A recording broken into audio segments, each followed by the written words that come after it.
Welcome back to another episode of I Only Listen to R&B from the 90s. I like to change it up on that because of Earl Stevens. That's what he said when he said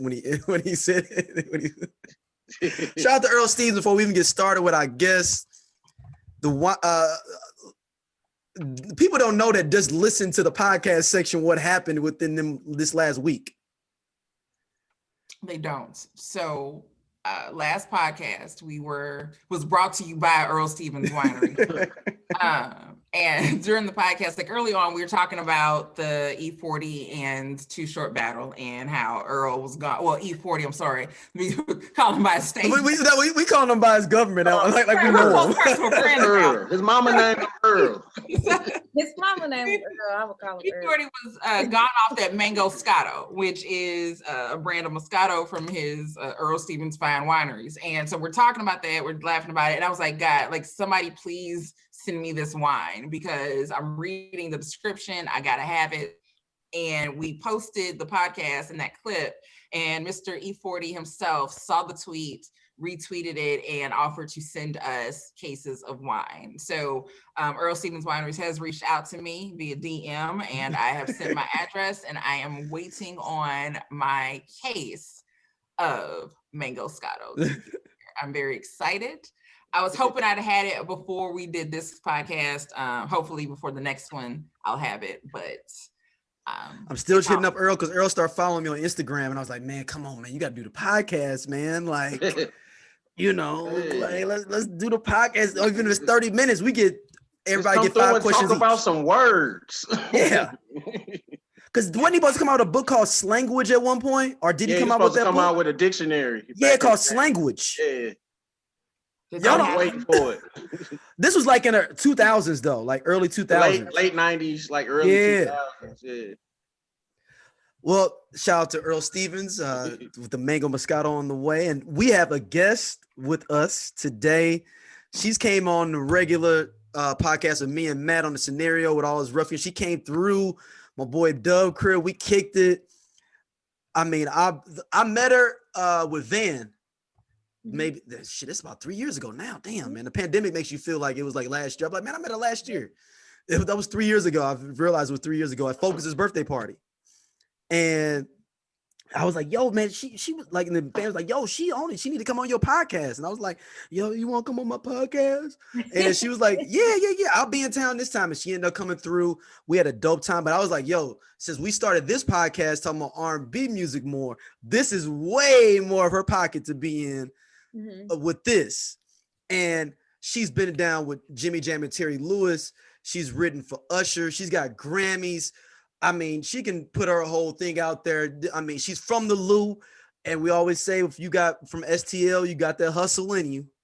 Because you can't spell hustle without the STL. And she's doing her thing. I'm proud of her being from the Lou, proud of her period and what she's doing. She's got her podcast, the Write Cliq, that you guys can check out on YouTube as well. And it is Carla Carter with us on the show. Thank you for coming. Right. So what's funny is like before you got here, I was like, how I was telling her, I said, yeah, like I said, D was like, okay, there's somebody I want to bring on the show. And she's this and she's that, blah, blah. And me and Scott were both like, who, Carla? Yeah, like, man, I know Carla. That's understandable. That's just the St. Louis stuff. He could have been like, she cured cancer. She's the president of the United States. Who, Carla? Yeah, but yeah, like he's literally, I've known Stacey since middle school, and I've known Scott since about 10 years. Yeah, like 09. It's been at least 10 years. At least about 10 that, actually. Yeah. And I haven't seen Carla face to face since like 2012, maybe. And I had to go. I went to New York for a rap battle, and she was there with Dawn from Dirty Money, and from Danny DeCane. And I was like, I was sick of the people that I was hanging out with that day. And I'm like, I'm fine, Carla. I'm gonna be the third, fourth wheel. I don't care. I'm just y'all starting new Danny DeCane. Right, like whatever. I'm gonna do it. So like, I'm in New York with a bad Samsung phone. It's half dead, and I'm just taking subways to get to where she is. I think we hung out for maybe 45 minutes. Didn't matter. But like that, I got to meet Dawn, again, bad phone, didn't even fangirl out and take pictures. So when I get back to my group of people, they're like, where the hell you been? I was out with Carla and I was out with Dawn. And they was like, you got pictures? Well, no, I didn't take pictures. I didn't take pictures. Those are fun. Those are dopest stories though, is when you don't have no And pictures. everybody's like, so, but there's no, hey, what did y'all do? We just kind of sat around. That's it? Yeah. Yeah, it was just chill. That's it. That's all we did. That's it. And That's that really was the how last it time I think it was the last time I saw her in person. But she's awesome. I stalk her on social media all day. I stalk her too. I read everything. You have me dying laughing on a regular. I tend to agree with Stacey too all the time. I'm like, no, she's right. I don't care if you don't like it. She's right. She's right. So right. Like I'm an introvert and shit starter. I don't be trying to. I never think that, like you'll start doing something and you think to yourself, how is this gonna go? Right. And usually things go the way that I think they're gonna go. And occasionally shit goes wrong. And I'm like, how did we get here? Because that was not the intent. I wasn't really not trying to. Like that wasn't part of the plan. That was not the plan. I just was trying to. Look, as I was describing this podcast to my auntie, because she was like, you got some 90s R&B podcast? I saw it on Facebook. I was like, oh, damn, my auntie the infiltrated. But I was like, it's really like Stacy and the Pips. Like, so it's like I was like, I like we just really just roll the ball out for Stacy to do her thing. Like that's what we do. Let me say this. Scott's one-liners. Yes. Like I just time it. I just try to time it. Right. It doesn't matter. I can say 10,000 things, and Scott had that one-liner that just bam. I will always love Scott's one-liners. Period. Well, Carla, you said you just moved to Atlanta, so we was talking about that a little before. Moved from LA, and we'll go back into the background for people that may not have heard other stuff with you and everything. But so you just moved to Atlanta, so describe that whole setup and how you end up doing that during a pandemic. So I had been looking for an opportunity to leave LA for a while, just because it's not so much that LA is a bad place, but I'd been there for like 12 years. And after being in LA and really being in the entertainment industry, it's just kind of soul sucking. You know what I mean?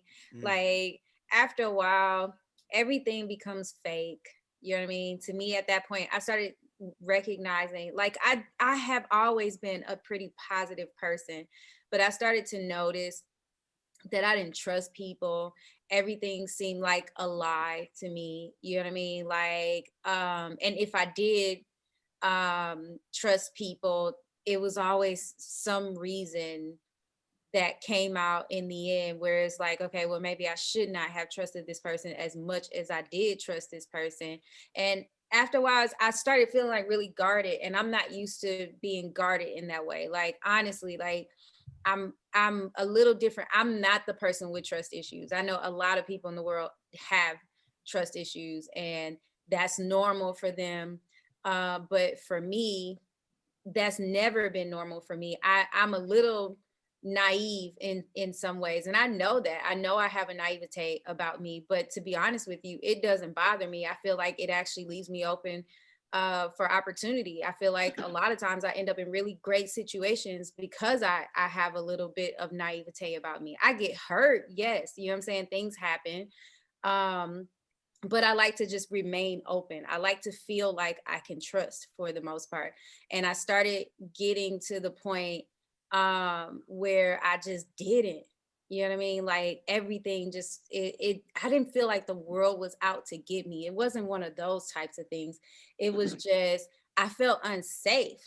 I felt like I didn't belong because the type of people that are here, in LA, I couldn't think like them. You know what I mean? Like, because a lot of the type of things that people do in LA to get over on people, those types of things would never even cross my mind. You know what I mean? I'm like, I would have never even thought to do something like that. Like I actually had a situation where there was two girls that like befriended me. This was when I first moved to LA, and this is kind of when it started. I hadn't really closed off at that point, but this is where it started for me.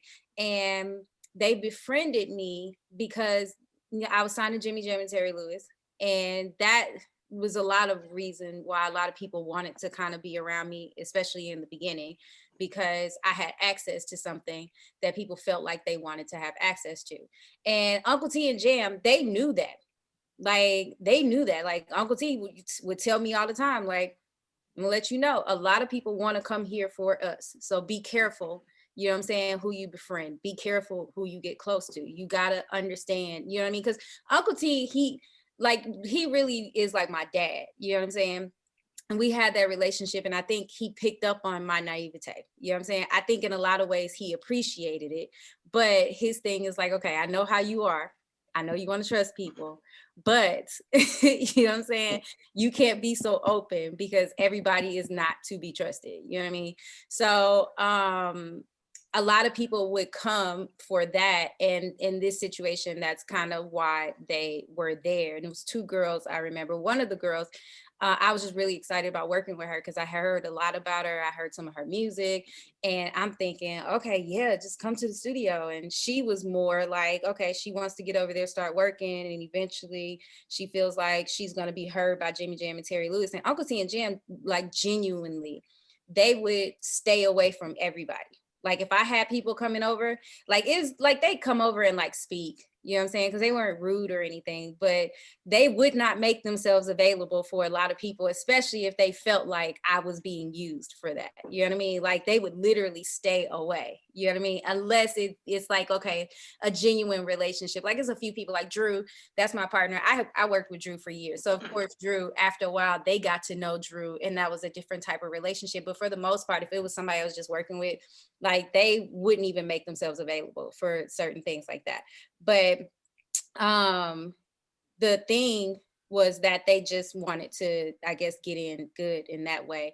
And one of the girls, I had gotten really close with her, and we became friends. She actually had become one of my best friends. And the other girl that she come over with, which was the girl that I wanted to work with, they eventually ended up falling out and had their whole issue. And the girl that I had actually befriended and become really close friends with just kind of threw her under the bus and told me the whole story about how they had this whole plan to come over and become friends with me so they could get into the studio and work with this person. And I'm thinking the whole time, like, I know you mad at her, but this don't make you look that good either, because you came with her. Like, you were in on it. So maybe you probably should have kept that story.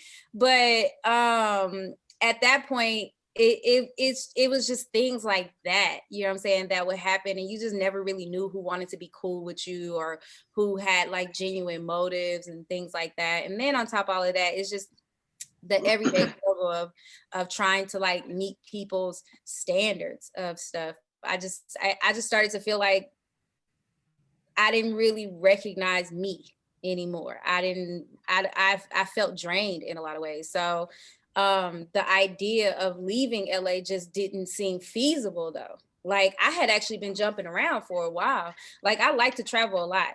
But I left LA in 2018, and I decided that I was going to go back home. And I was like, okay, well, maybe I'll just go home and just kind of chill out for a second and see how that goes. I need to just relax. And I got home, and after like, it was probably like 2 or 3 months, and I was just like, hell no, I cannot do this. I am not supposed to be in St. Louis. Yeah, like, I'm surprised you lasted that long. Like, I thought she would be like, after like 2 to 3 like weeks, I was gone. So it's hard to go from a big city back to, yes. You realize how small St. Louis is once you've moved. It's crazy because I got to St. Louis and I started missing LA, and I was like, okay, well, maybe, you know, I just kind of take it for granted. So I went back to LA, and I got to LA, and after 2 to 3 about months, a month or two, yeah, after the summer, a month or two, it was just the same thing. I was like, I love it here, but I hate it here at the same time. You know what I mean? Like, there's things about LA that I absolutely love. Like, I love the weather. I love how the city looks. I love the vibe of the city. I love the fact that it's a healthy city, because I'm a fitness freak. You know what I mean? Like, it's lots of things about LA, that the beaches, it's lots of things about LA that I absolutely love, but it's the people, man. It's the people. They are just, it's so many people that are just not, they are just not good people. You know what I mean? So after a while, I started to feel the same way. And then I was like, okay, well, let me try Chicago, because my sisters lived in Chicago, and one of my best friends lives in Chicago. So I was like, okay, well, I have a support system there. Like, let me just go and fill that out. And at the time I was dating a guy that lived in a close by city. So I was like, well, I'll get to see him more often, and I get to be around my sisters and my best friends. So Chicago could be a decent move for me. And I got there in like the dead of the winter. Ooh, that's the I was worst just time to go like, to Chicago. I was like, hell no. So I went back to LA again, and I If was you'd have went in the like, summer okay. Chicago, you would have loved it though. You know, everybody says that. I've been there when it was like kind of warm, but it's just, I think that season is just, it's literally like that. You know what I mean? In Chicago. So the rest of it is like mostly cold. Like, I think that summertime actually really only lasts for about a month there. So basically I went back to LA after that.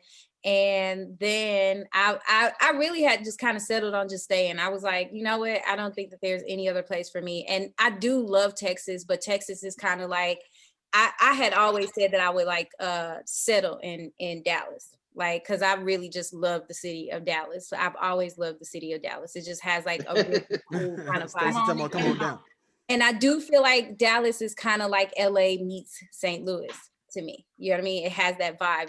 It feels I like can see home, that. but at the same time, it has like that big city feel. So, but for me, I always felt like Dallas was like a settle place. It's like, okay, when I'm ready to have kids, when I'm ready to like buy a house and you know, settle down with like my husband, I can see myself going to Texas. And Dallas is not a place for single people.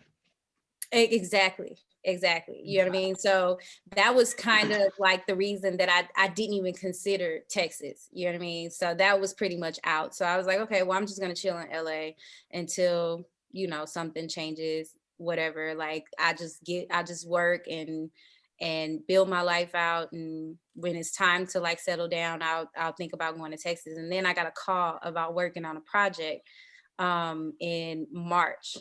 Was it March? Yeah, no, February. I take that back. February, right when the pandemic started, actually, because I was traveling when they were saying that all that stuff was going on. I actually got out of Chicago right when they had the first case, and because the first case of COVID in the States, I believe, was in Chicago. It was in Illinois somewhere or something like that. So I hurried to get out of Illinois, because I was like, oh man, this is gonna be a problem. You know what I mean? Like, if this is like spreading. So I was like, let me hurry up and get back to LA. And I got back to LA in the end of February. It was kind of like the COVID stuff was going on, but it wasn't really that bad. People weren't that scared at that point. It was just like, okay, this could be a problem. It might not be a problem. And I went and I traveled to Atlanta to work on the project. And I was in Atlanta for about a week. And it's funny because I have a really strong support system here. Like, a lot of my best friends live here in Atlanta, but I had never considered Atlanta because there's just so many reasons why I feel like I would hate it here. You know what I mean? And I hadn't really been to Atlanta for like 10 years prior to that. So I came, and one of my best friends was like, you should just move here. And I was like, girl, hell no. I was like, why would I move to Atlanta? That's stupid. So I went back to LA, and then I got called again for another project the next month. So I finally came out here for that project. I was supposed to be here for 2 weeks for that project. And that was on April the 6th.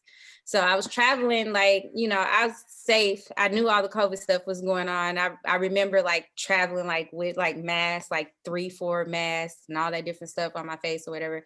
But I came with about 2 weeks worth of clothes, because the project I was working on was only supposed to last for 2 weeks, and it just kept getting extended. the 2-week project ended up turning into 2 months. And after about 2 months, especially with everything that was going on with COVID and everything getting locked down, it was just like, do I really need to go back? And at that point, I didn't think I would like it, but I started really liking Atlanta. The vibe here was just, it was amazing. It started feeling like home. So I was like, you know what? I don't think I'm gonna go back. I left LA on April the 6th, and I have not been back since. I got me a place. I started looking for a house and everything. I ain't even been back to LA to get my stuff yet. I was gonna say this. So you start out with 2 weeks of clothes and just started just buying more stuff. I just had to buy more stuff. Buy more clothes. I had to buy more stuff. I'm still trying to figure out how to get back to LA to get all my stuff. I'm like, okay, I'm planning it. I've had like friends get stuff for me and move stuff around. One of my friends has my stuff sitting in storage. I'm like, okay, I don't know when I'm gonna be able to come back and get it, but I'm figuring it out. I'm working on it, but I'm just going with it. I'm flowing. You know what I mean? I'm not trying to be irresponsible. I just feel like the vibe is just telling me this is where I'm supposed to be. You know what I mean? Because I feel good here. So I'm riding the wave. I don't think I'm gonna be here forever. The situation with that little girl getting shot, that just really turned me off. I was like, you know what? I know I can't live in Atlanta forever. It's good for now. Like, but if they gonna be doing stuff like that, you know what I mean? Like, if stuff like it was just a different day. I think it was like 2 days ago. It was a brunch I was supposed to go to, and I just didn't feel like it, so I ain't go because I was not in the mood. And my friend was like, "You ain't missed nothing." He was like, "I ain't go either." He was like, "The brunch got shot up." I was like, Damn. Brunch got shot up? Shooting the brunch? got shot up. Yes, they don't care. They be at Lenox Mall shooting.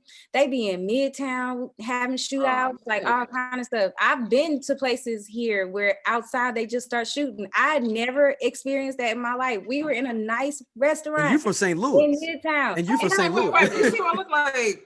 Real talk. I've never. You think you can be safe going to get some pancakes or something, man? I have never experienced it before. Like, and honestly, I probably left St. Louis before it started getting like rowdy like that. I think St. Louis really started getting rowdy after I moved to LA. Because keep in mind, I moved to LA in like 2005. Like, it was really 2008 that it was like it was like an official thing. When the dress code. That's when Well, no, you weren't hella young in 05, but I also think like as we get older and the more access we have to be outside, start seeing more things. So at that point, 05, you was riding around, but you wasn't getting it. Right, so, right.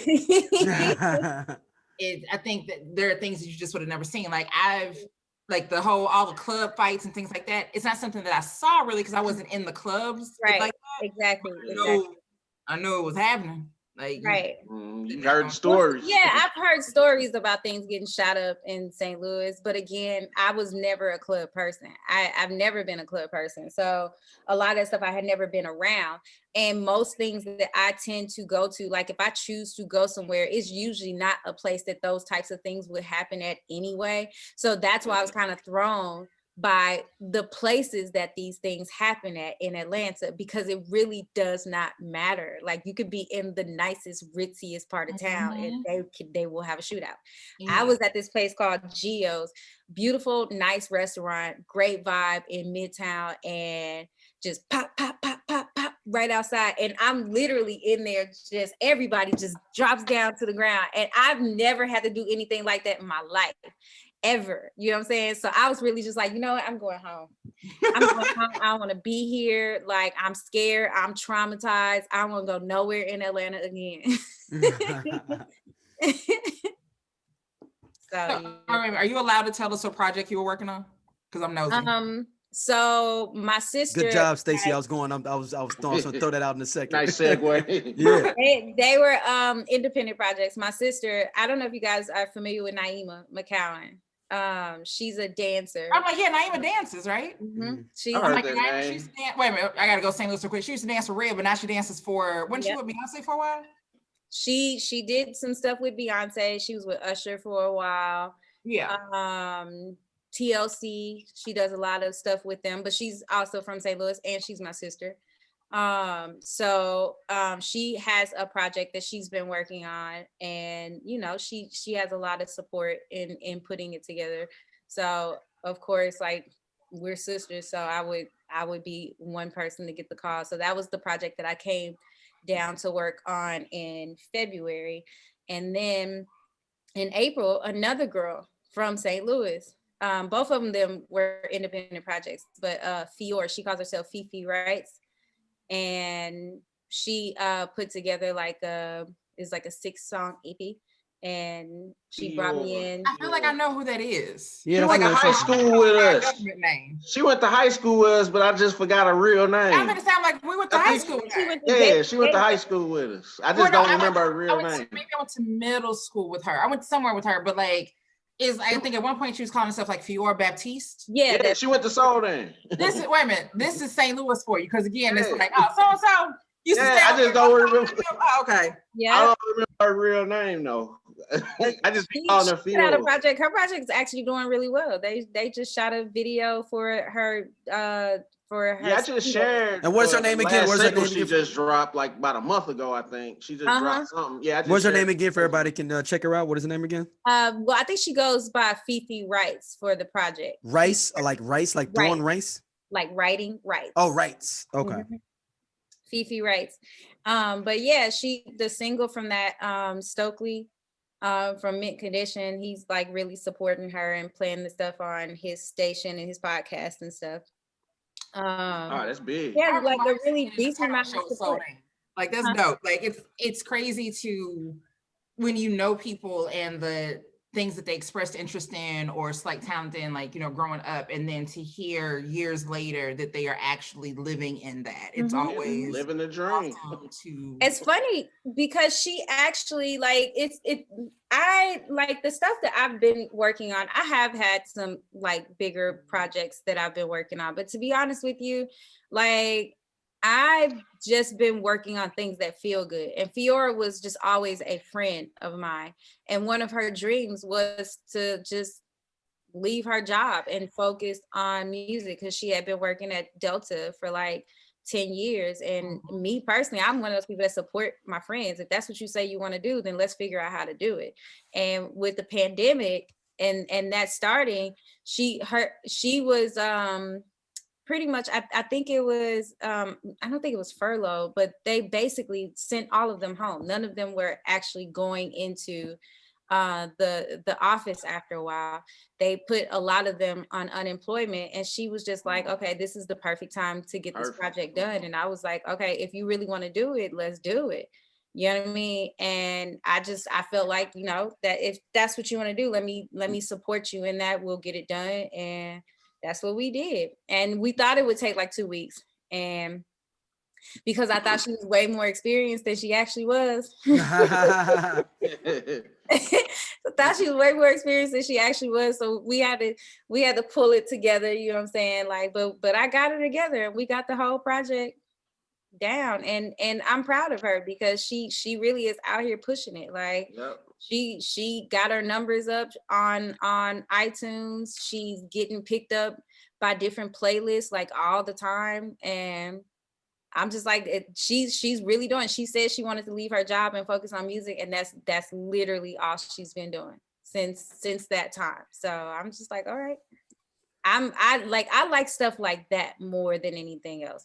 But I've had the bigger projects too, but those aren't as exciting as stuff like working with Fiora and working with my sister, and you know what I mean, trying to really see where something can go, getting it off the ground. You know what I mean? Like, I did the Songland thing last year. I got a record with Ben Platt, and I love Ben Platt. Like, I think he's amazing. I don't know if you guys have ever seen that show, The Politician, on Netflix.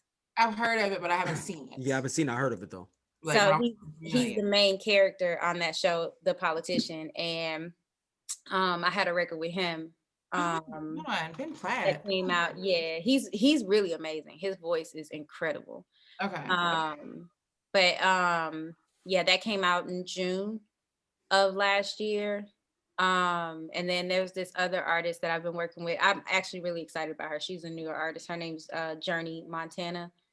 I really like her. And it's another girl that is from St. Louis. Her name is Rox. And she's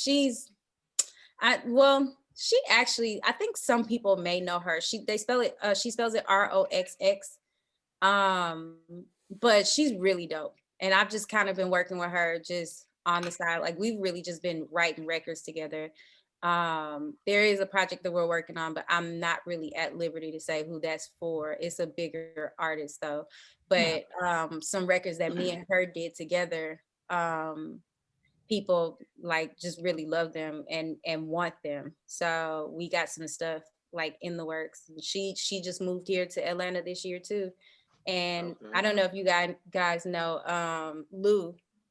What is Lou calls himself Arshad Good. Oh And, yeah, I seen that dude before. Yeah, I seen. Yeah. I've seen. Yeah. Yeah. He introduced us. He hit me up and he was like, I got a friend. Her name is Rox. She's dope. She just moved to Atlanta. I want y'all to meet. And like I met her and she's just really dope. Like she's really, really dope. And yeah, the records that we got, it's crazy. I'm actually trying to get, she wants to be an artist, but I think she's an amazing songwriter too. So I've been working with her to just get her on these projects because I think she can get in the door in a different kind of way. You know what I mean? Well, let's start with your journey again, man. Like, how did you get here? Right. I was just gonna say, I'm like, you graduated high school and then because you're doing what people want to do, right? Like you were living a lot of people's dreams, and it's like it's always that question of, I always love to hear people's origin story. Like, how did you get here? Like, how'd you get to LA? How'd you get to meet Uncle T and Mel? So for me, I started off working. You guys remember TaylorMade? I started before that. Come on now. I actually started before that. Like my life is like a whirlwind. Trying to get it together, but with TaylorMade, True's like my brother. All of those guys are like my brothers. Like Wellston, it's one of the best hood videos of all time for the ever. Like just Dead End Entertainment, all of them. I asked them what camera they use because I would like to reuse a camera like that to like have that effect. Like, you know what I'm saying? So I was working with them and I was just the girl who could sing and I was able to also write. So I just ended up on a whole bunch of hooks for them. And they really just kind of took me in. Like, it's funny because we were really from like two different sides of the track, but like it really just kind of worked. You know what I'm saying? It just worked really, really well. It was cool because it just became like a real family kind of vibe. Like True really is like my brother. You know what I'm saying? All of them really, like I said, like brothers to me. So they would make sure I had everything I needed. They would make sure I had the access to the studio because I wanted to write and sing and all that stuff. And they saw the talent and they just like, okay, well, if that's what you want to do, come sing this hook, come do this for me, come write this. Oh, write this song and write this song. And if I had a new song that I had written, they were like, okay, we'll record it. You know, they just really supported all of my efforts. Wait a minute. We know, we do late breaking news. Dr. Dre had a brain aneurysm. I was going to talk about that later on. And Kanye's getting divorced. I saw that part. I saw that earlier. I had no response to that. Yeah. But like I said, just the text message just blew up, and then I just looked it up. I was like, wait a minute. Wow. Like, I just saw that on the way. Right. So yeah, that one I just got it. So sorry. But sometimes we get we found out Debo died. Debo died live on air. Yep. Wow. Memento. So back go ahead, Carla. My life is like a whirlwind. Let's go.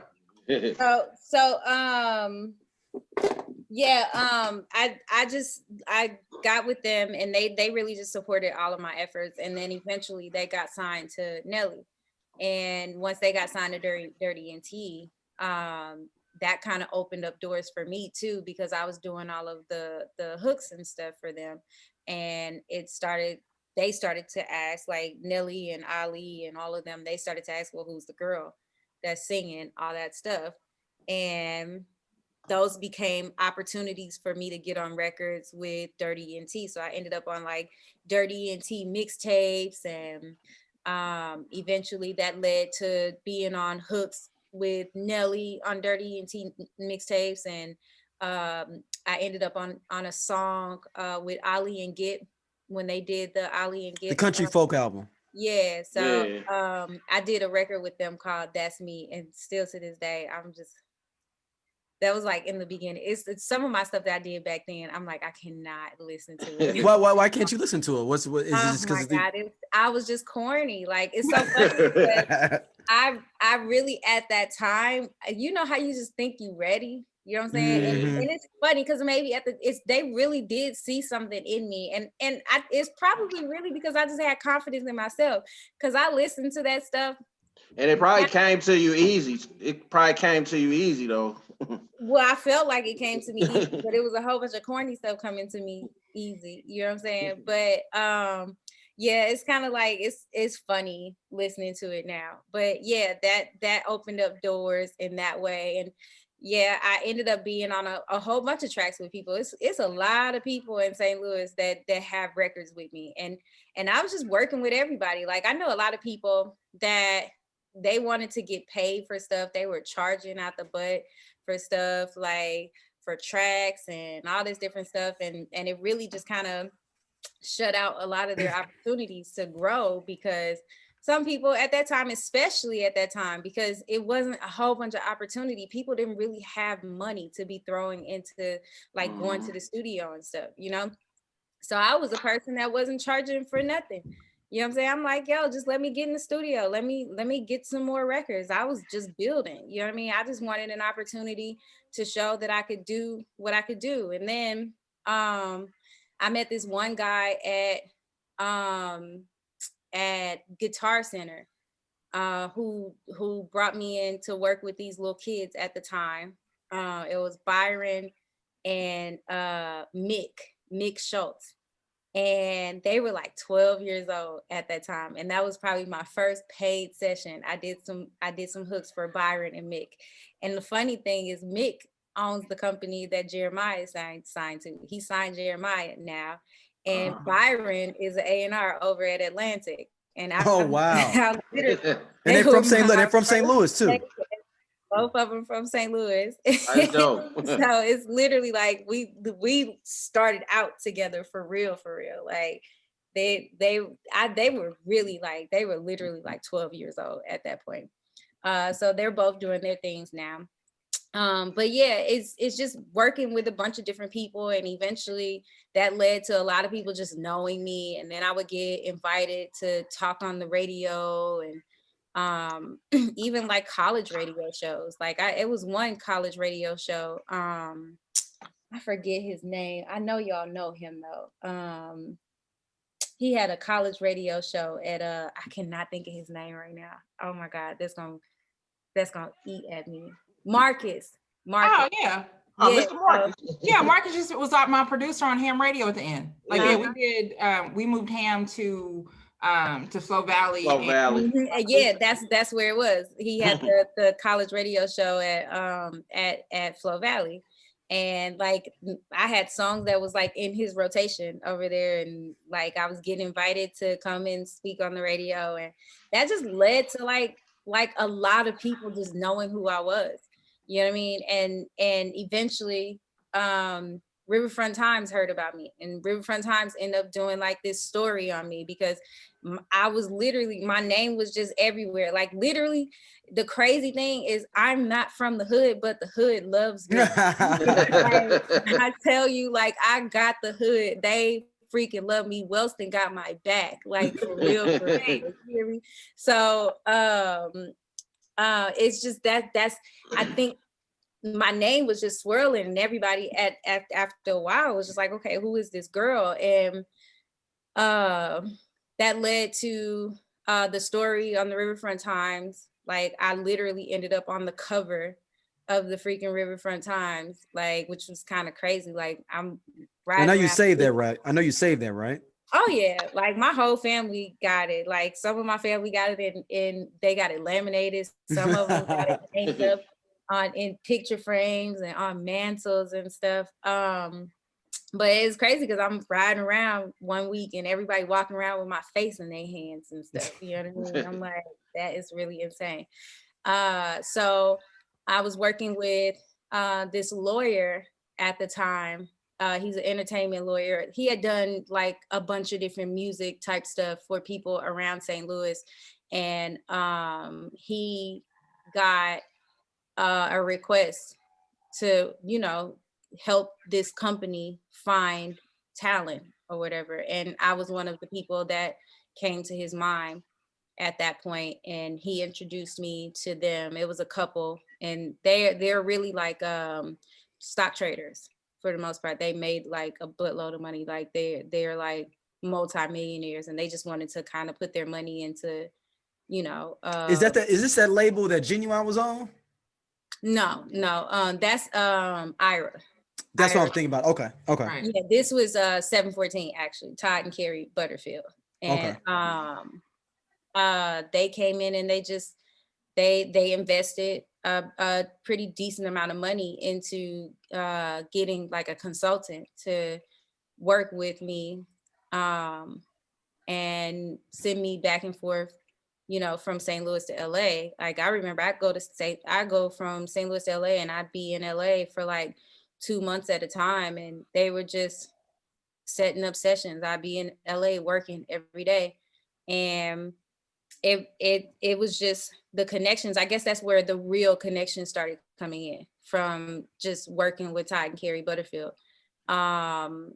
I got into like the real game at that point, and I was able to get into LA and really do the same thing that I was doing in St. Louis. It was no different. It was just, I was just working with people. They would put me in these sessions. I go and I perform. You know what I mean? I write these records, and after a while, it was the same thing in LA. Like people like, yeah, that girl that's over there, that girl. Bring her back to the session. Bring her back to the session. Bring her back to the session. Yeah, I want to work with her again.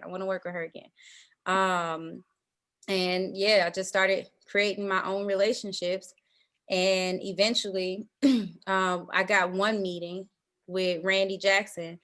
And Randy felt like Randy from American Idol. Oh, I was like Randy Jackson. No, come on, dog. Come on, dog. I would have loved to be the other Randy Jackson. Remember, he had the group called the Gypsies. I forgot, was it Gypsies? Yeah. I will say this. I would have been impressed if it would have been Randy Jackson from the Jackson family. I still would have been like, word. I have a Randy Jackson story though, but he wasn't where it started though. Like it started with the American Idol Randy Jackson. Gotcha. And he actually, the funny thing is he felt like I sounded like Janet Jackson, which I actually do get from a decent amount of people.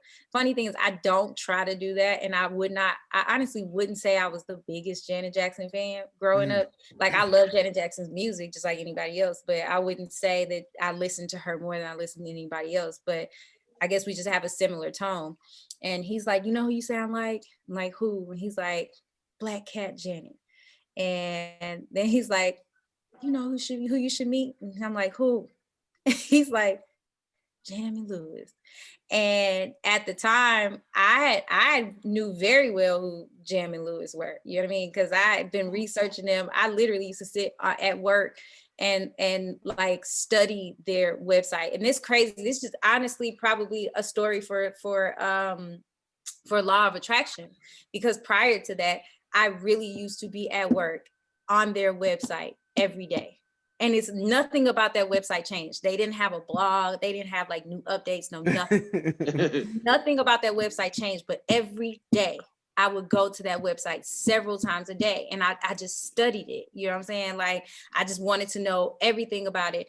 I remember they had a section on there where they were telling people how to put a demo together and where to send the demo. And I just would read it and just take it in. You know what I'm saying? And I'm like, I know everything there is to know about Jimmy Jam and Terry Lewis. And when I get to that meeting, he's like, you should be working with Jamie Lewis. And I'm like, as in Jimmy Jam and Terry Lewis? And he's like, what other Jamie Lewis is it? Right. So I'm like, he basically he made the connection, and I went over there to Jam and Lewis, and honestly, the rest was just history. They heard some of the records that I had written, and from there, they really just kind of took me in. I would say from the first meeting to the first time that I actually worked with them, it was probably like a 2-month span between it, because they didn't like get right back. I knew that they were interested from the beginning, but they were wrapping up, they were working on Janet 20YO at that point.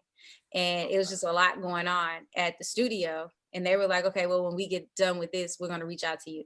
And I honestly didn't really know if they really were going to do it. I knew we had a good meeting. You know what I'm saying? And at that point, I think they could just tell, okay, this girl's really done her homework. Like, she ain't coming in here like she a fan, you know what I'm saying? Yeah. Talking like she a fan. She really a fan, you know what I'm saying? Like, she really know her stuff. Like, she ain't playing.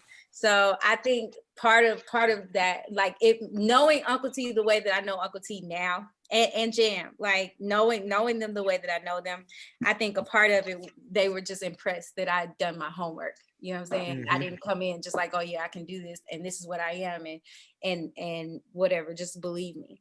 You know what I mean? So I think a part of it was just, I studied my craft. And after about 2 months, they invited me to come work at the studio, and I just never stopped going. Like, they kept inviting me back. And after a while, they just expected me to be there. You know what I mean? It was just like, okay, like, are you coming? You know what I'm saying? Like, you come, and I'm like, oh wait, I'm invited. You know what I'm saying? Like, I come. Like, after a while, it was really just like a daily thing. Like, no, you come here every day. You know what I'm saying? You should be here every day. You know what I mean? And that's just what it was. And I had developed a relationship with them. And then I think 2007, somewhere around that time, I kind of went through some stuff with the Butterfields. And I felt like really taken advantage of at that point. Like, I felt like a slave in the contract. I was like, you know what I mean? Like, it wasn't really going well for me, and it didn't really feel good because I'm a little Black girl and they rich white people and stuff. And I'm just like, wait, what do you looking like Chess Records? Yeah, like, what do y'all think this is? Do you think you got a little Negro child? Like, like, I'm not that, you know what I'm saying? Like, I'm talented, and you should just respect my talent. And I decided that I didn't want to do it no more. You know what I mean? I'm like, well, if that's how they're gonna treat me, I just want to write. You know what I mean? So it just took all of the fun out of it for me. And I remember one time Uncle T came to St. Louis, because at the time Ronald Isley had just moved to St. Louis, and he was working on his project down at Jupiter Studios. And Uncle T just hit me up randomly, like, I'm in your city, like, come to the studio. So I went, and I found out we was working on Ronald Isley, and that was my first. Is this R. Kelly, Mr. Biggs, Ron Isley? Uh-huh. Okay. So the first, my first really big placement, like major placement, was Ali and Gibb, but that was the first one that was like a placement outside. Well, I had Tyra B too on Universal. I remember Tyra B. That's the joint share with Chingy, right? It's an underrated song that nobody talks about. Tyra B. Mm-hmm. Oh yeah, like, she had a hit, like, for sure. Is that the one with Chingy on it? I don't think she did Chingy. No, she had a song with Penelope, but yeah, she did have a record with yeah, I don't remember the name of it though. Okay. It's been so long.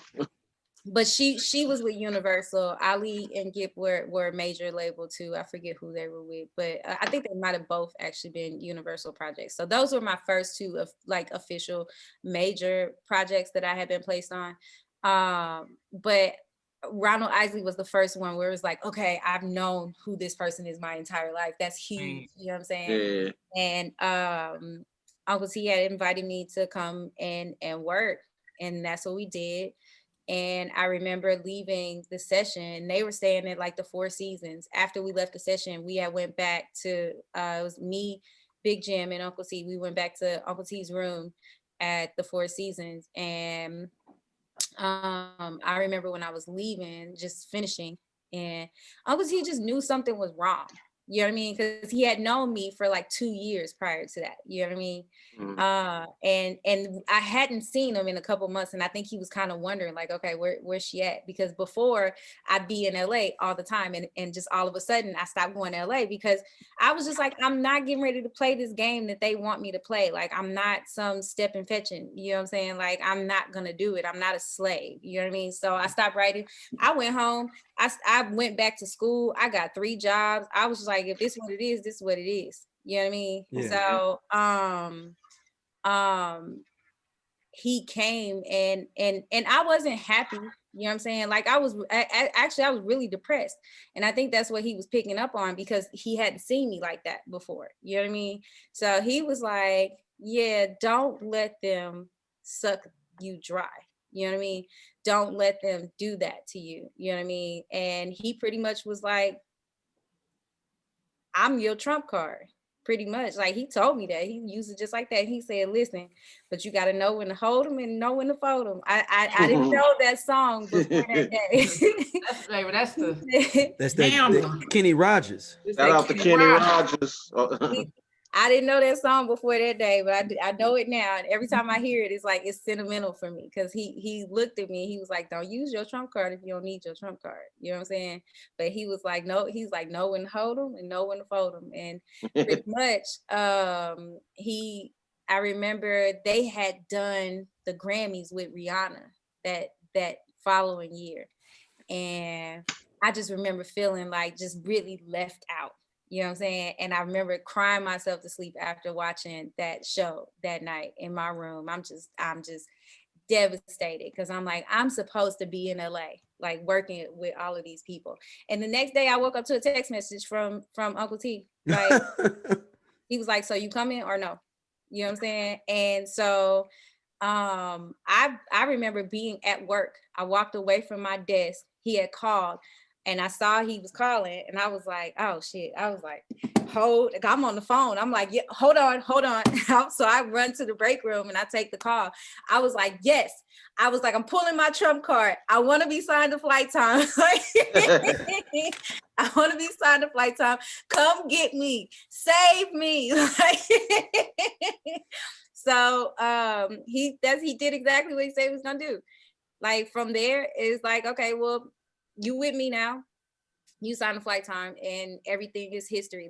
He took me and he did exactly what he said he was gonna do.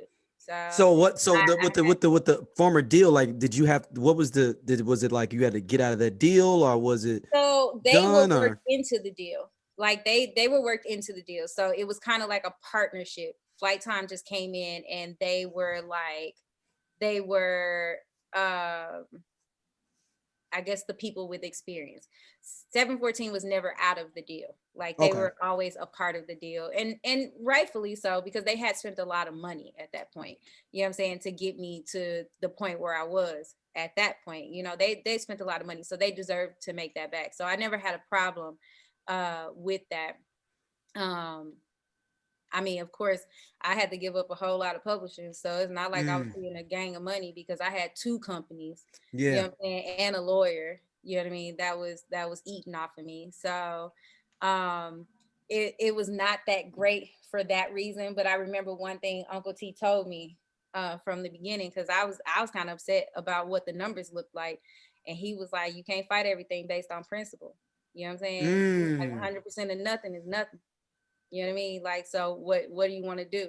You know? So at that point, I shut up. I was like, well, I'm gonna pay my dues. I gotta pay my dues. And I paid my dues for a long time. Like, so I tell everybody now, like, I don't do nothing for free. I paid my dues. I was in it for 12 years, 10 years not getting paid after like, and I think that's part of the reason why I was just draining after a while, because it was like I had done so much. I'm like, I'm on these projects, like I work on projects that they didn't include my name on it. You know what I'm saying? Like, I didn't even get my credit for it. You know what I mean? Wow. Like, so nobody knows I did it. I'm like, yo, I've paid my dues. I'm not gonna keep doing that. If you coming in with this bull crap, then you can keep it. Like, cause I'm over it. Like, I had gotten back to the place where I was just like, listen, I don't want to do it if that's what it's about. You know what I mean? I'll go get me a job. I'll figure it out. I I probably don't ever want to work for anybody again, but I figure out ways to make money. I got into teaching, and that was actually more fulfilling for me after a while. When I started feeling very drained by the music industry, I just started teaching music, and I love that part. I love helping people. And of course I still do the songwriting stuff, but there were other things that I kind of branched off into to make sure that writing songs wasn't my only source of income, because I just didn't want to chase checks in that way anymore. You know what I mean? That was just, it was draining. But yeah, as far as like being signed, I love Lifetime. I love Jimmy Jam. I love Terry Lewis. You know what I mean? They literally changed my life, and all of the opportunities that I've had and everything that I've had the opportunity to do, you know what I mean? All the people that I've met really kind of came through that. You know what I mean? And Uncle T didn't have to do that. He didn't have to care. You know what I mean? But he did, and now I'm here. You know what I So mean? let's let you puff your chest out a little bit here. Let's name some of these dope songs you wrote while you was at Flight Time. Yeah, there is a bring up Grammy these involved. bring up Right. these credits. Yeah, let's Grammy do it. involved. You know what I'm saying? Like, you know, let's puff your chest out. Look, you know. Don't Talk be your humble. shit. Do not be humble. It was from the Usher project. I worked on Raymond versus Raymond. I actually worked on Here I Stand too, but we didn't get our songs in on time. We didn't get our mixes in on time, so the records didn't make the album. It sucks, but the stuff we did for Here I Stand was so dope. It got leaked though. The stuff that we did for Here I Stand ended up on YouTube and ended up leaked records. But the stuff I did for Raymond versus Raymond, that made it. Mars versus Venus was one of the records that I wrote on. I'm actually singing the backgrounds on that song too, and that project won a Grammy. So that's the Grammy project that I worked on, and I wrote a record for Keisha Cole called So Impossible. I wrote a record. We're gonna put a button in that because I'm gonna put you on the hot seat about Keisha Cole in a minute with this battle. But go ahead. I wrote on a record called Take Me Away for Janet Jackson. I worked on some stuff with Ruben Studdard. I did the Ronald Isley stuff too. I'm in Love. I did Trey Songz. I worked on Chick. I got a platinum record over in Japan from an artist named Crystal K. And that's like, I was exposed to the fact that the music industry is everywhere. Because honestly, before I got into all of this stuff, I didn't really realize like how big this stuff really was. It's a whole industry. So is Crystal K Japanese or? She's Black and Japanese. Okay. Okay. And she's huge over there. So yeah, I got a platinum record with that. And of course I did the Dawn Richard stuff, and we got #1 project with that. We did like 3 of them.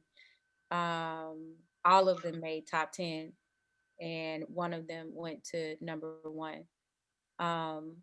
I always start blanking when it's time to start talking about people I work with. I've worked with a lot of people. Like everybody that I've worked with, I haven't necessarily gotten placements with them though. Like I did stuff for Beyonce. Beyonce's recorded a record, which I still actually, that's huge for me because she don't record everybody's records. So she recorded one of my records, and I'm like, yes, I got a B record. She didn't put it out, but she recorded it. So do you have a recording of it? But she got it on deck. She got it on deck for the next So do you have a recording of this recording? No, they don't. You know, she. Oh man, I was like, you can leak that one for the team. No, I know. Beyonce treat everything top secret. Oh yeah, I already know. Listen, I didn't even hear the record like in person. Like I had to hear the record through the phone from. Damn. So yeah, it's they top secret. That camp. Like I've worked with a lot of people though. Celine Dion, Selena Gomez, Carly Rae Jepsen, Ellie Goulding. It's a good amount of people. Maya. Okay. I do want, as somebody I want you to work with that'd be great. I'm trying to get him on the show as well. Orange Juice Jones. We need to get a Stacey, don't look like that. No, y'all laugh. I want to get a woman's version of I Saw You Walking in the Rain. I think it'd be dope. I'm done. Okay. Wait till I get the juice on this podcast. Wait till I get the juice. Okay. Sounds good. Orange Juice, and I'm like, Carla, I can hook you up with Carla. You know what I'm saying? I'm done. Right. Look, don't be hating on Orange Juice Jones. Like a cornflake without the milk. So who is it that you want to work with that you haven't had a chance to work with yet, besides Orange Juice Jones? I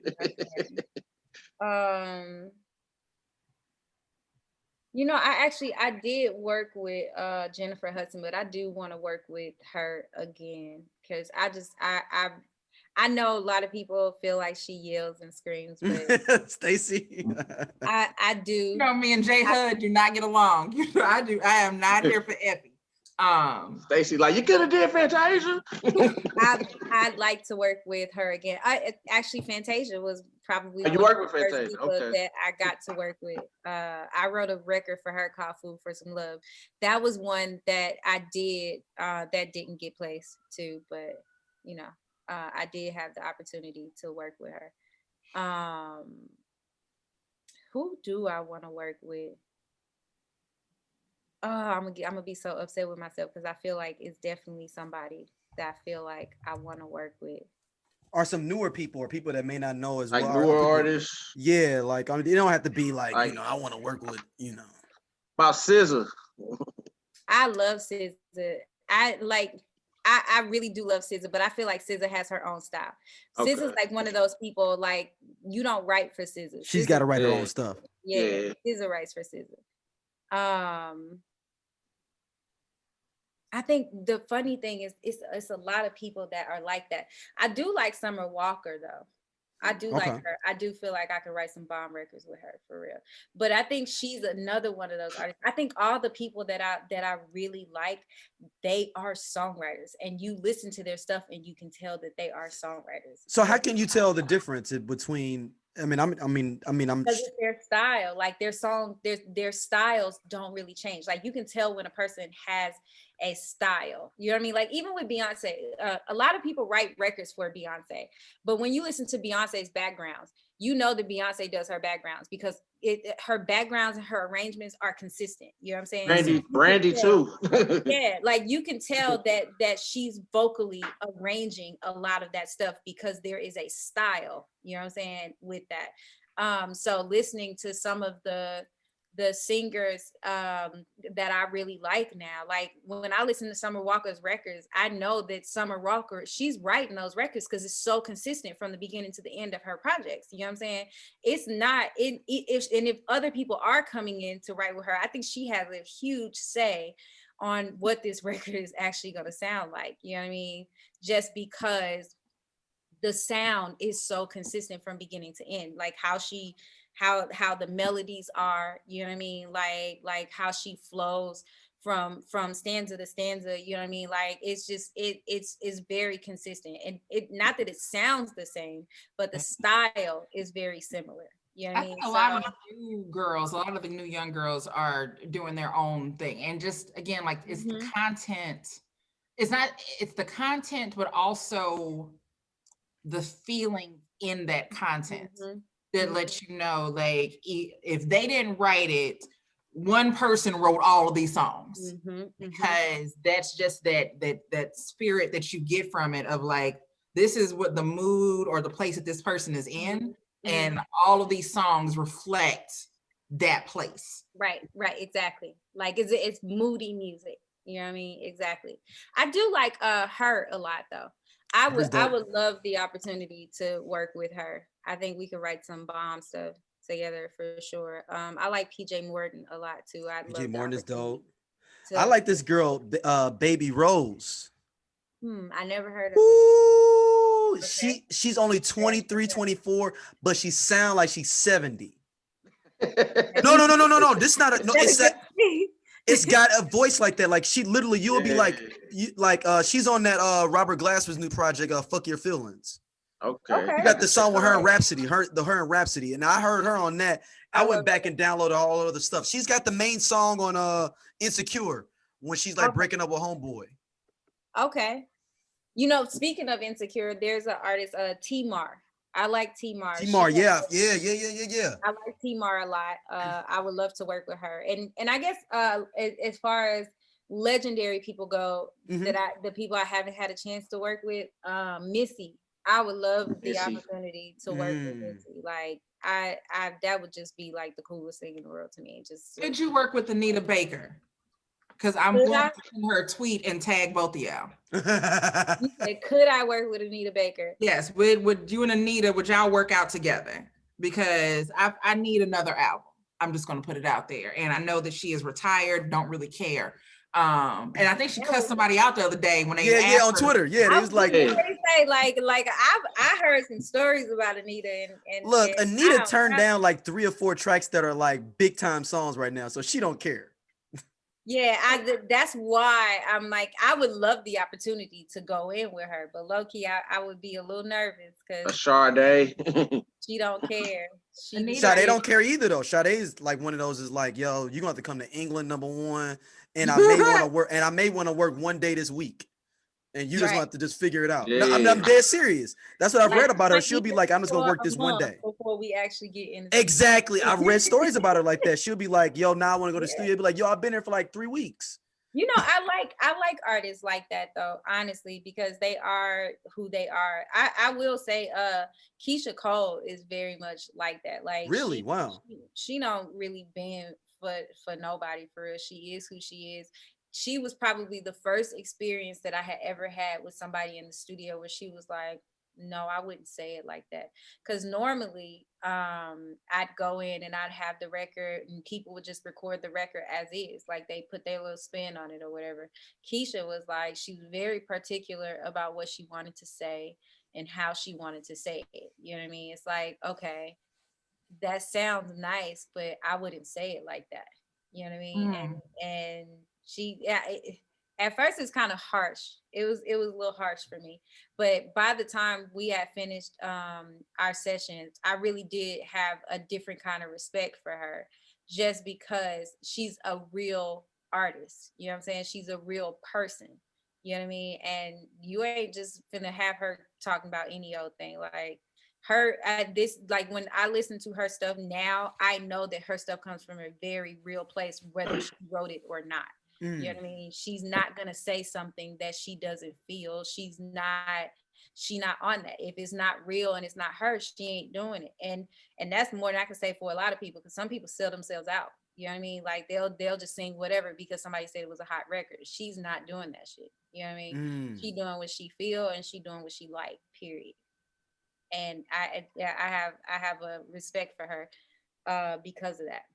All right, Ashanti versus Keisha Cole is coming up. I think it's next week, actually. Saturday. It's Saturday. It's this Saturday. The 9th. Okay. Yep. Yep. That's my birthday. Oh, happy birthday. Happy early birthday. Thank you. You're a part-time serial killer. You're a Capricorn. Y'all are cerebral as hell, boy. They are. I think now the serial killers are the Scorpios. That's true too. Look, Stacey perking up. I was gonna say, like, so my mother is on the 8th. My mother and my niece are both on the 8th. They are very dramatic. Is a very nice way to say it. They are very just. I can be dramatic, and it's not even on purpose. Expression, if you will. They have a lot of expression. So, and I think you just express by writing. My mother expresses differently. So yeah, I'm into astrology, and I actually have a Leo rising. So I always there you go then, because Leos are very, very dramatic. Yes. I can be dramatic, and this is actually something I've come to accept about myself recently, because a lot of people have told me forever, you're so dramatic, and that was not something that I was willing to accept. I'm like, how is that dramatic? You know what I'm saying? I don't understand, because this is just what I feel. Like this is a feeling. Honestly, about how I feel, and the older I got, it was just like, okay, maybe I am doing a lot. Like maybe I am. So yeah, I do have that Leo rising thing for sure. I'm definitely like y'all mean well. Y'all don't mean to be doing the most. You just Leos are always doing the most. like it's just the mostest is there. It's just there, really. It just really is there. Like I don't try to be that way. It's just who I am. Like at this point, I recognize it so I can temper it a little bit. You know what I mean? It's like, all right, well, Carla, bring it back. You might be doing a little bit too much right now. But yeah, it's never been on purpose. But as far as Keisha Cole and Ashanti go, I think that's kind of hard. I feel like both of them are dope. Like, and both of them have records that I love. As far as hit records go, though, I honestly am gonna have to go with okay. That's what I'm saying. This is hard, man. This is hard. This is hard. I feel like commercially, Ashanti got it to me. You know what I'm saying? And mainly because Ashanti wrote records for people. You know what I'm saying? And this is verses. She can play the records that she wrote for other people. You know what I'm saying? I did not say that. My thing is Ashanti was a writer and she wrote for other people. So on a commercial level, and as far as sales go, I feel like Ashanti, she gonna body Keisha. You know what I'm saying? But she's not gonna murder her. Like she's not gonna put her in the ground. Because first of all, she got hit and the hood love Keisha, period. Yeah, you know I agree. Yeah. They love Keisha. And I really do feel like it's gonna be a lot of people that walk away like, nah, Keisha. It's gonna be the same thing with Brandy and Monica. Like, I personally feel like you can't tell me nothing about Brandy. I feel like Brandy, she was gonna, from before it started, I was like, Brandy gonna take it. What are you crazy? You think Monica is gonna beat Brandy? As much as I love Monica, like you think Monica is gonna beat Brandy? And after the verses, it was still like torn. It was so many people that was like, Monica took that. I didn't know half the songs Monica played, but people was like, yes, but people know them. Yeah, the people know them. Yeah, so it was still very, very torn. I'll probably know a lot more of both of their records between Ashanti and Keisha.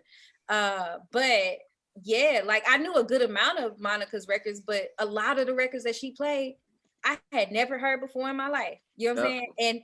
And because of that, I was really thinking, nobody knows these songs. Nobody knows this. Why would you play this? Of course, Brandy won. And everybody was like, Monica took that. Monica took that. Yeah, that was. And you realize that these people knew all these songs you didn't know. Exactly. I'm like, okay. All the words. What was the one that everybody was like, they was like, when she played Silent Hole, I said, I never heard that song until verses either. Before in my life. Like, I never heard this record. So I was just sitting there like, what's this? What is this? I was trying to Shazam some songs. Look, the whole second half of that battle, I was literally like, I only knew like, I think I knew let the beat drop, maybe the only one I kind of knew in the second half. And I think she played like "Why I Love You So Much." But the second half I didn't know. Those were the Monica records that I really knew, and then the So Gone record. But to be honest with you, I'm gonna be honest. I was never a fan of that record. I know the record because it was big on the radio, but I was never a fan of that record ever. So for me, just melodically, like and commercially, Brandy took that because Brandy had more hits. Brandy had more records that I think people knew. You know what I'm saying? Bigger records. It was so many people that didn't know a lot of the Brandy records. So a lot of Brandy songs. I was like, what is this? Yeah. But I love both of them. I think I might be a slightly bigger Monica fan than I am Brandy. But I also think that, and I've always said this, I've never understood the shine that Brandy got that Monica wasn't afforded. Like, I feel like they came out and people immediately flocked to Brandy and not Monica. Kind of like Britney Spears and Christina Aguilera. Now that's a talent issue as well. Style though. Brandy had something that hadn't really been done yet. Like Brandy, even the way that people write records to this day, and I think I'm a Brandy fan because I'm a musician. Most musicians were gonna be they were team Brandy. You know what I'm saying? And it's because Brandy and that style that she created with LaShawn Daniels was just, and Rodney Jerkins, it was so different. It literally changed R&B music. The sound of music started to really change with Brandy because of the backgrounds and the arrangements. People weren't doing stuff like that before. Like Monica was doing what everybody else had been doing. She was just a younger version. She was just young with a strong voice. Exactly. You know what I mean? Brandy came out and she was doing something different. So at that point, everybody want to put backgrounds all over the records. Everybody want to have arrangements. Everybody want to do airy stuff. You know what I'm saying? All over the record. Everybody want to sing with all the runs and have like the Janae Aikos of the world and the Summer Walkers of the world. Those people were born from Brandy. You know what I'm saying? Like Brandy was the originator of a lot of this stuff that these kids are doing now. You know what I'm saying? And a lot of what music actually sounded like through the 90s and the 2000s. You know what I mean? So even guys, the records that men were doing started to sound like Brandy records. You know what I mean? So like, I think any real musician is a Brandy fan, period. Hands down. I don't know any musician. I've never met a musician that will not tell you that Brandy is in or that won't say that Brandy's in their top 5. I don't know any musician. Wow. And we didn't really want to see Monica as Cinderella with a clear Air Force One. When I tell y'all that I hate it here, I tell you that I hate it. Again, what I say? Scott in the one line. Scott would just come out of nowhere with something like, and he'd be like, who said something like that? I hated it. So, okay, so I got 2 questions for you. One is, does R&B need saving? And if it does need saving, what do we do to save it? I feel like R&B, they've been saving it. People been saving it. Okay. I feel like R&B came back in a way that it has not been here in a really long time. Because I remember at one point, all of the records that I was writing were pop records. Like they were like straight, like most of them like bubblegum pop. There was a certain point where everybody started writing pop records. It was straight pop. Like it may have had like some urban influence, but for the most part, everybody was writing straight pop records. Top 40.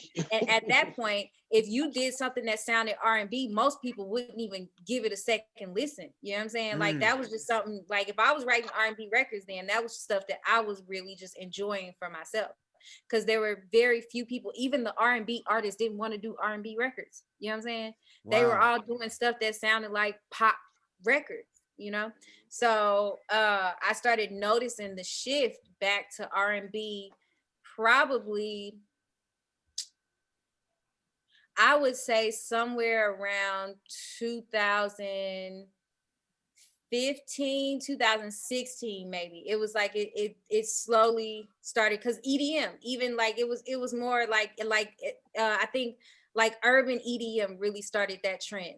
You know what I'm saying? Going back into, because I remember we did the project with Dawn, the Armor On project in 2011, and then you had the Frank Oceans that started to come out, and then like projects like that, it started ushering R&B back into it. I really think Frank Ocean had a big hand in really wow R&B music back, like for real, because when he did Channel Orange, a lot of people started like really getting back on that. Like you started hearing a lot of that sound start come back, like the James Fauntleroy kind of sound. You know what I'm saying? Everybody's back on that vibe. You know what I mean?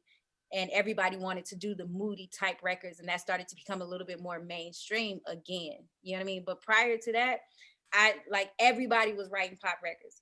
I feel like Channel Orange was like an anomaly at that point. Nobody was doing projects that sounded like that prior to that.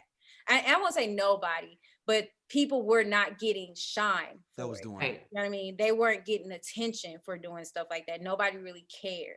You know what I mean? So I do think that Frank Ocean had a hand in bringing that back. Even the stuff that we did with Dawn, like that it had some commercial success, but as far as the industry goes, the industry was messing with that. Like that sound started to kind of start taking over, like tribal influences in the records and stuff. Like Dawn had a really decent hand in bringing R&B music back because she started fusing R&B with EDM.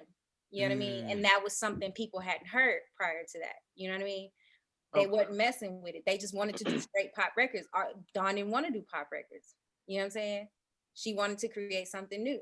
So yeah, like around that time, I'd say that's when that sound to me started like really coming back. But before then, wasn't nobody messing with like R&B records for real. Everybody was trying to do pop records. Everybody was on pop stuff. Stacey, you want to jump in on the question?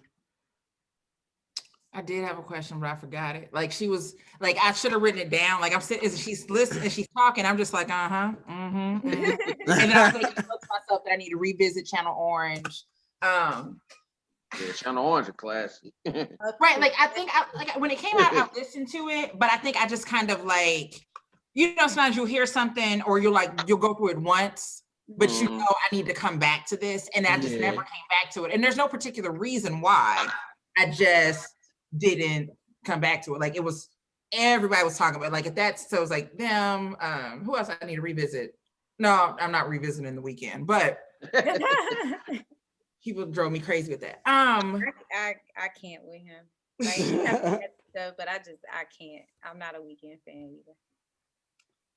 I was gonna ask, from all the time that you spent at this point in the industry, and so we know how you got there, and as I'm listening to your story and I'm thinking to myself, like just different lessons that you've learned, like for somebody out there who's listening and who wants to become a songwriter or wants to get into the music industry, period, like 2 big pieces of advice of things that you've learned. Because I know what I've learned just by listening to you, but what would you get to speak to a school, you got 2 final points that you can give off. What would you tell the kids?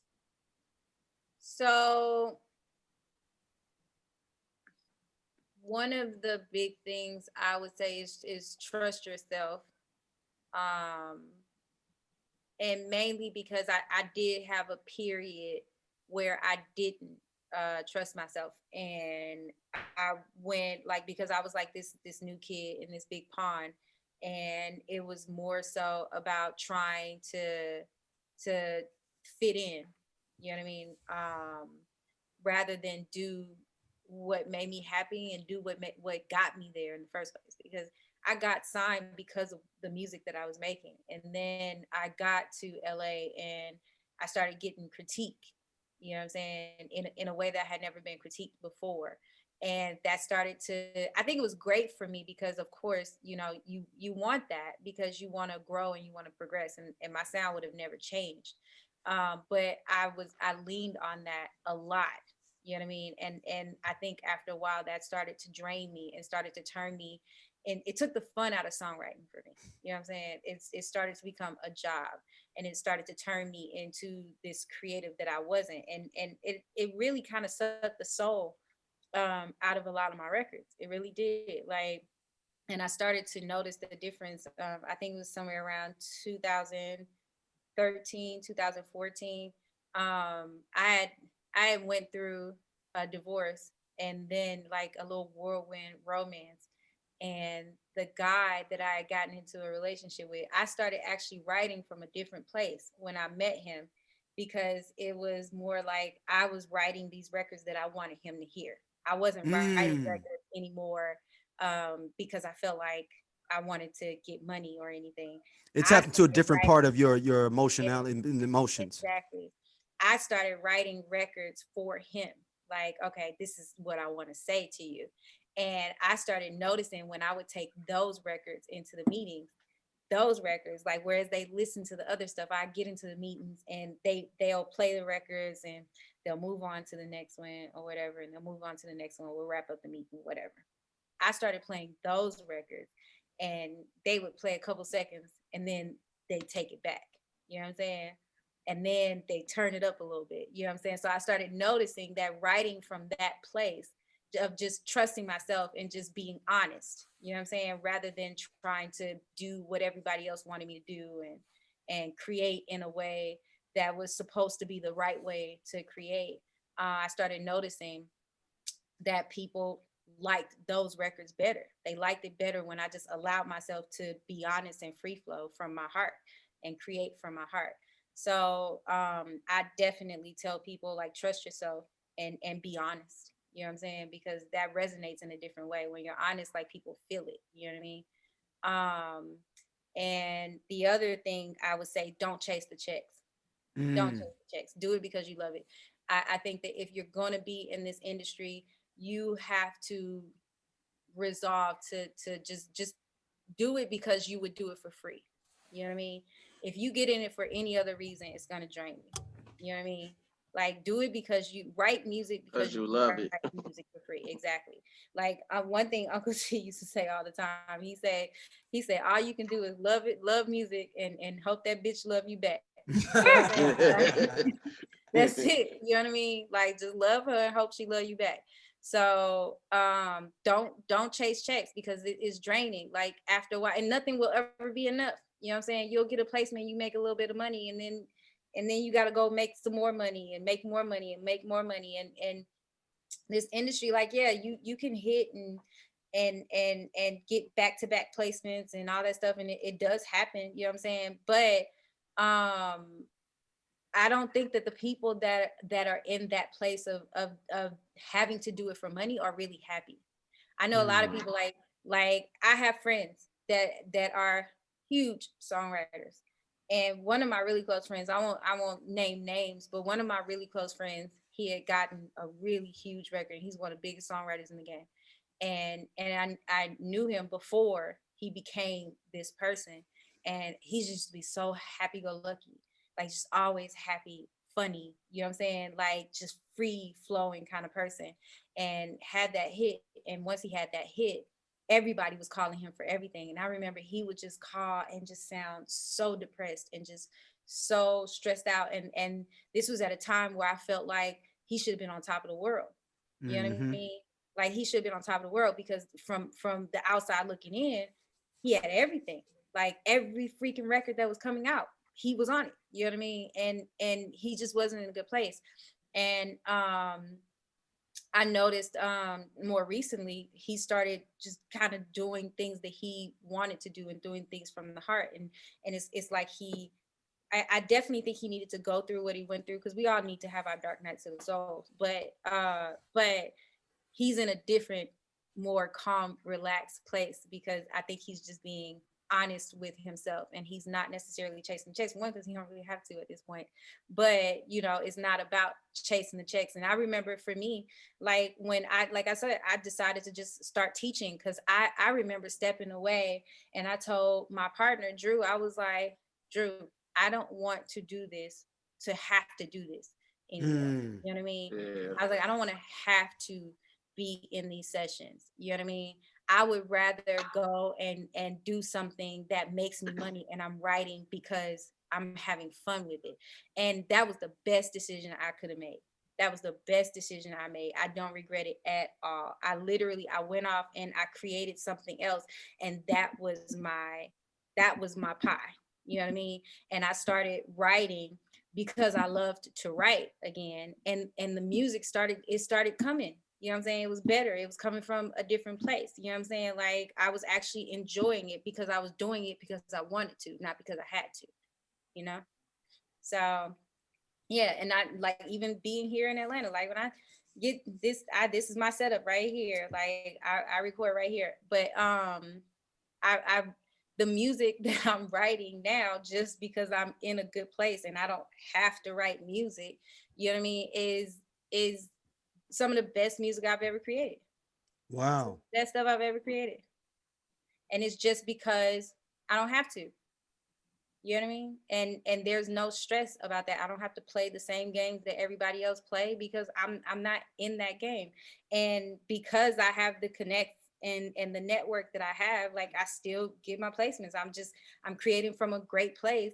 and I'm sending these records off and they like, bro, I need that. You know what I'm saying? So, you know, it's just, I think it's happening the way that it's supposed to happen. So yeah, don't chase checks and be honest, be authentic, be you. Like, don't do what you think people want to hear. Do what is in your heart, period. You know what I mean? love it. Like, so what's next? So I'm actually working on a project. I did do a project in 2019. And that was kind of like my introduction back into like writing music. And it was under the moniker Vibes for Sale, is VBZ, the number 4, $EL, right? And what does that mean? it was just Vibes for Sale. Like, it's funny because I just went there. I created it. I went into the studio in Chicago with this guy, Phil Jones, one of my favorite producers.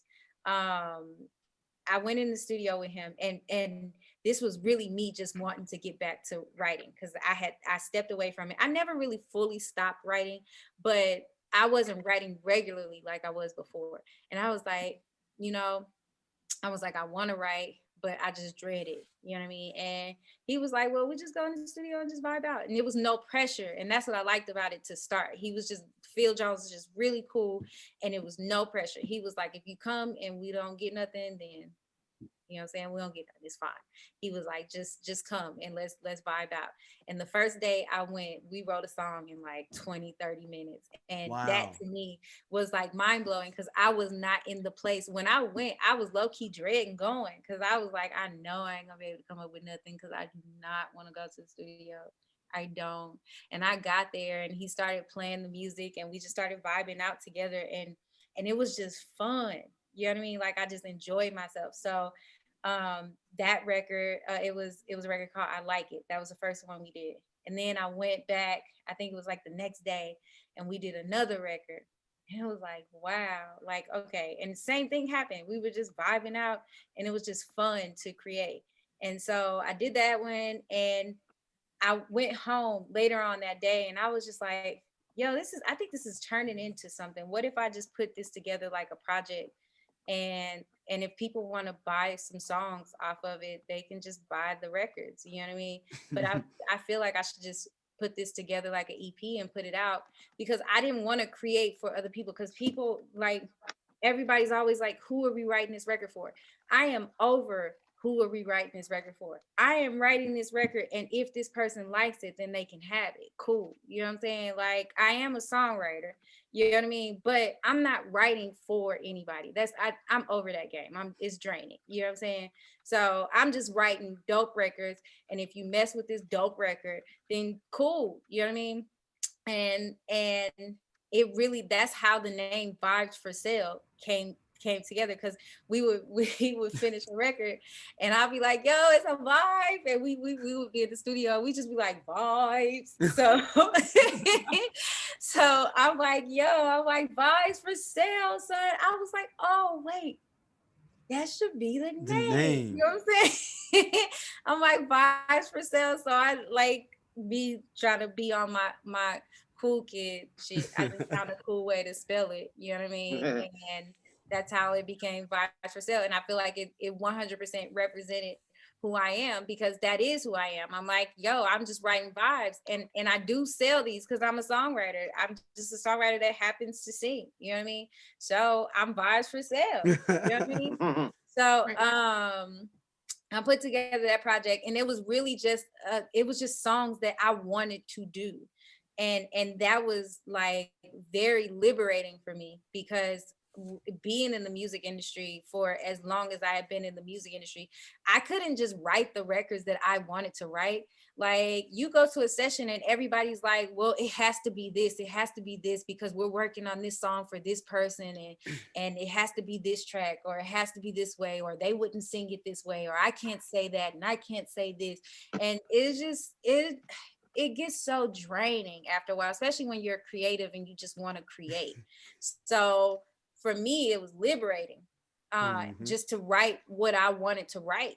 And that's what I did. And I put the project out because I was like, yo, I'm putting this out. I don't care whether people feel like this is what it's supposed to be or not.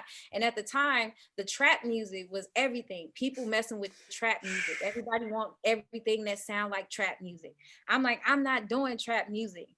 Like, I'm over 35, bro. You know what I'm saying? I'm not making trap music. I'll make some dope records, but I'm not finna sit up here and act like I'm 19. You know what I'm saying? I'm not gonna do it. But I'll give you something that you can bounce to. I'll give you a bop because I still write fly ass records. You know what I'm saying?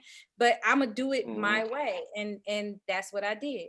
So yeah, I did that, and when I got to Atlanta this time, I had never planned to put anything else out for Vibes for Sale. I was just like, that's it on Vibes for Sale. I was like, I didn't even really promote it. I really just put it out because I just wanted to do what I wanted to do. You know what I mean? And more like I got with this guy. The funny thing is, I was taking my computer to him to get him to fix my computer when I first moved to Atlanta, and I was introduced to him by other producers here. So I don't know why I was so surprised that he actually like made tracks. So he's the producer's computer. He's the geek squad for producers' computers. Exactly. He's the geek squad for all the producers out here. And he happens to be a producer himself. So he was like, well, I got some tracks. He was like, why don't you take a listen to it? And the first track I played from him, I was like, bro, I was like, I gotta write to this. I was like, this is crazy. So he sent me the track and I just flowed. I was like, yo, I'm just getting ready to let it come out however it comes out. And I created this song that was just, it was so dark and twisted. You know what I'm saying? It actually ended up being a song about a chick that killed this dude because she found out he cheated on her. I know That's an ill song. That's an ill concept. That's an ill concept, though. No. You should put that up. So it was See, like theatrical. This is the answer to Orange Juice Jones in the Rain. it was just super dramatic though. Like there you go.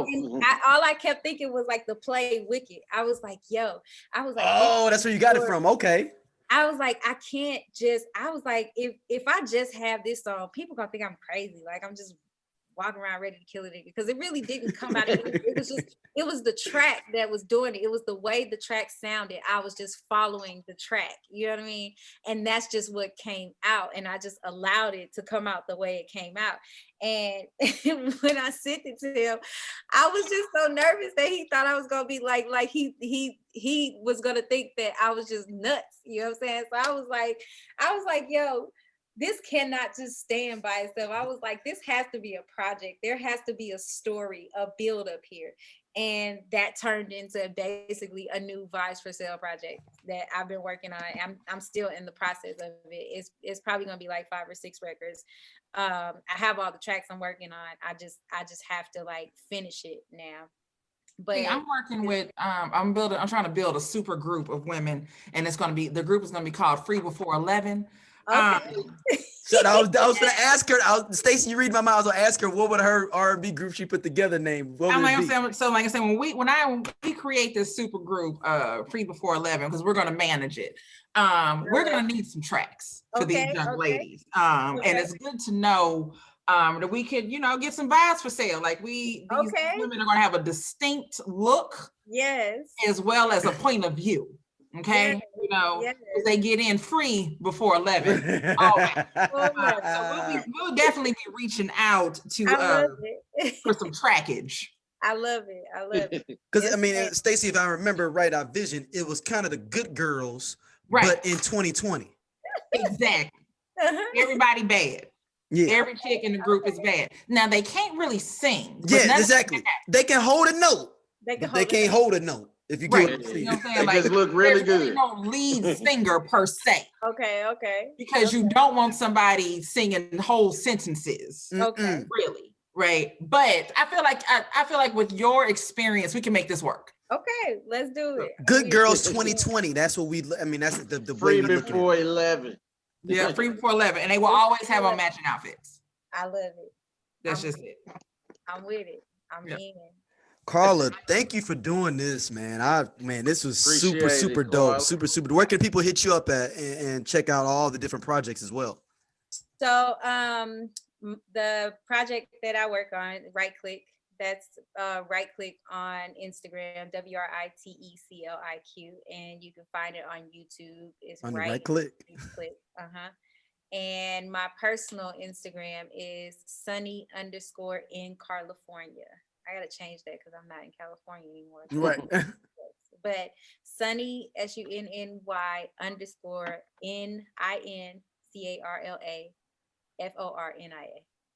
Are you on the Clubhouse with the people? I am on the Clubhouse with the people. I don't really go on that often though.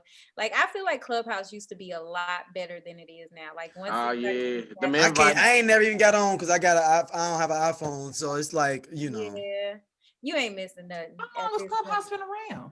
Everybody. Oh, it came out before the pandemic. Yeah, it came out like last year. Oh, Yeah. snap. Yeah, I've known about it since the beginning of the year, and I got on it maybe September, I think.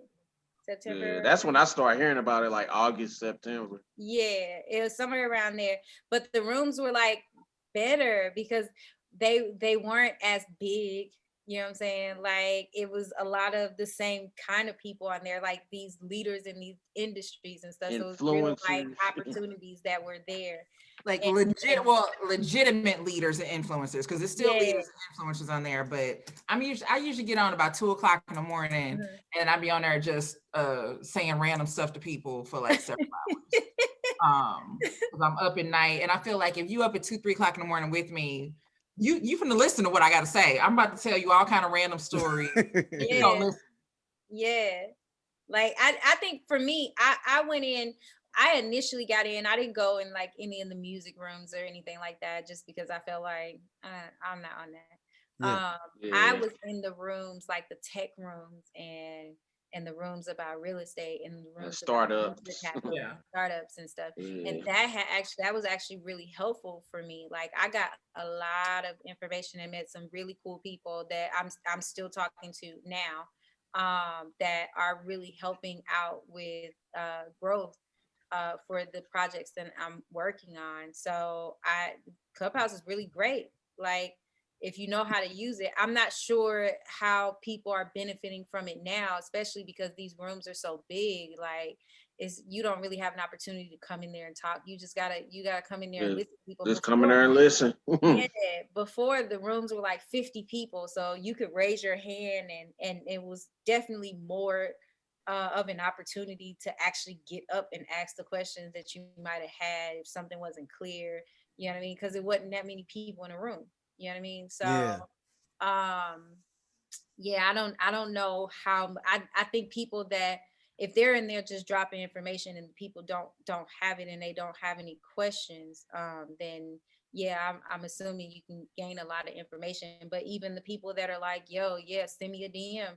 I'm like, you ain't about to check this DM. It's 1,000 people in this room. You about to get 500 DMs. Like how many of these people really are gonna get a response from you? Like stop. You gotta move over to LinkedIn real quick and be like, hey, thank you so much for sharing that information on Clubhouse today. I really liked when you said blah blah blah blah blah.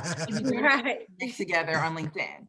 Because anybody else is on LinkedIn. Everybody's trying to make $1 million off of Clubhouse. And it's like, no, I've already sent a message and they were still talking. I just took the first sentence they said, told them I liked it, and threw it in there. That's actually how I got the relationships that I have now. Like it would be before they even finish talking. I'm DMing like, you know what I'm saying? And the people that I wanted to contact, they were less like, it wasn't like, it's not people with thousands and thousands of followers. Like they're people that are just good at what they do. Like they might be real estate people and they have 300 followers or something like that, but they're really knowledgeable. You know what I'm saying? So if I send them a DM, they're more likely to see it and respond to it. You know what I mean? So, you know, that's kind of the way I used Clubhouse. Yeah, I'll never get on there. So unless we got an Orange Juice Jones group. Orange Juice Jones. I will give me an iPhone for that. I am going to rejuvenate this man's career. That's one of my truths. That's funny. Is Orange Juice Jones's career. Along with hooking up Stacy with Garfield from Shy. That's my other Please one. do. Somebody do something. Nobody. That's my other one. I'm over here, ain't got nothing going on. Okay? All right. I made some muffins last night from scratch. Do you understand me? Oh yeah, I from wanted scratch. some muffins. I made some muffins from scratch. How many women can do that? Not a lot of them, Garfield. I'm done. How many women could do that? Not a lot under 50. That's what I'm saying. I love it. Well, Carla, thank you for coming on so much, man. This is super dope. Like people gonna be really, really getting some real knowledge out of this. Yeah. Earl is definitely listening to the show as of now. He's following everybody on the show here. So look, Earl, Uncle Earl. yeah, shout out to Uncle Earl. I love it. Maybe we can hook you up with Uncle Earl, I and would then love y'all that. can do with Orange Juice Jones on the hook. Hey, let's do it. I saw you walking in the rain. I saw you walking in the rain. In a whole nother language, in E40's language. I'm talking about, yeah. But we talking about rain, it'd be money though. You know what I'm saying? It'd be like the Sprinkle Me remix. I saw you in a moisturous day. Thank y'all for listening. Also, we have our new Instagram page. I only listen to 90s music on Instagram. I'm gonna start sharing stories on there because like Yeah, people started responding. People was in there with the who put up the battle. Was that you, Scott? Or was it you, Stacey? I haven't put up anything yet. Well, that was you, Stacey? You put up something about like somebody. You said these albums versus these albums. Yeah, I think that was me. I think like, look, I manage 17,000 Instagram pages. I just post things sometimes, and I hope that things go to the right place. One of these days, I'm gonna post smut on the wrong page, Oh my and god. y'all gonna be like, "Stace, I don't think this is supposed to go." On the 90s R&B page. I'll be like, "Ah, that's my personal page." Hey, my bad. Let me delete this real quick. Delete this real quick. I ain't messing around. I think that was me. So yeah, I've been kind of playing around with stories. Like I posted one the other day with a dog with a gun on the side. Dude, that was hilarious with the spicy one strapped on the side of me. Yeah. Like it's the first thing that came to my mind. I'm getting random as hell. So yeah, follow the Instagram page for more randomness from me. Appreciate it, y'all. As always, we will be back soon. Hopefully we can get Garfield for Stacy. All right. All right, y'all. All right, y'all. All right, peace.